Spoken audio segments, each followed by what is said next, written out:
नमस्कार दोस्तों, और फॉलीगेसी के एक नए एपिसोड में आपका स्वागत है। आज हम इतिहास के पन्नों को पलटकर एक ऐसे सवाल का जवाब ढूंढने की कोशिश करेंगे जो आज भी हमारे दिलो दिमाग में गूंजता है। क्या होता अगर 1947 में इंडिया का पार्टीशन यानी बंटवारा नहीं होता? जरा सोचिए, एक ऐसा देश जिसका सरहद अफगानिस्तान और ईरान से मिलती, जिसकी एक तरफ आजाद तिब्बत होता और दूसरी तरफ बर्मा। एक विशाल देश जिसका नाम होता अखंड भारत। ये सिर्फ एक सपना नहीं बल्कि एक हकीकत हो सकती थी। लेकिन अगर ये हकीकत होती तो आज हमारा देश कैसा दिखता? सबसे पहले बात करते हैं सियासत की। अगर देश एक होता तो इसकी राजनीति का रंग रूप ही कुछ और होता। उस वक्त की मुस्लिम लीग और इंडियन नेशनल कांग्रेस, जो बंटवारे के दो अलग अलग सिरे थे, अब एक ही सरकार का हिस्सा होते। इमेजिन कीजिए एक ऐसी पार्लियामेंट जहां मोहम्मद अली जिन्ना, जवाहरलाल नेहरू और सरदार वल्लभ भाई पटेल एक साथ देश के कानून बना रहे होते। बहस मुबाहिसे शायद और भी तेज होते, मुद्दे और भी जटिल होते। देश की बड़ी मुस्लिम आबादी के वजह से पॉलिटिकल पावर शेयरिंग एक बहुत बड़ा मुद्दा होता।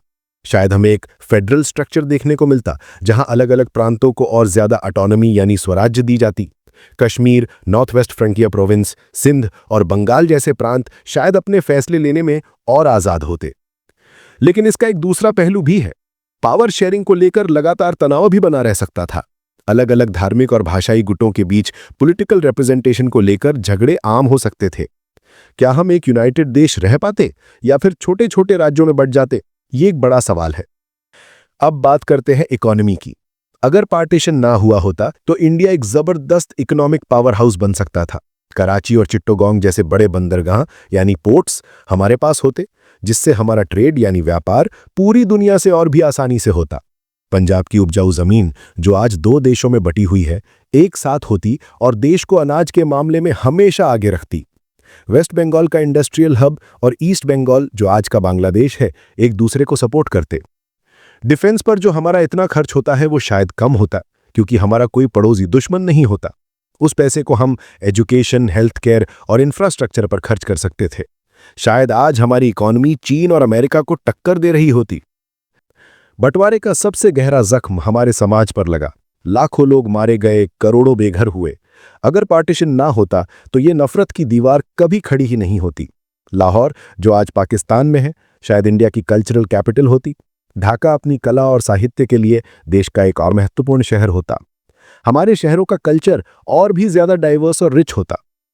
और क्रिकेट के फैंस, जरा सोचिए, अगर इंडिया और पाकिस्तान एक होते तो हमारी क्रिकेट टीम में विराट कोहली और बाबर आजम एक साथ खेल रहे होते। शाहीन अफरीदी और जसप्रीत बुमराह एक साथ बॉलिंग कर रहे होते। दुनिया की कोई भी टीम हमारे सामने टिक पाती। ये सोचना ही कितना एक्साइटिंग है।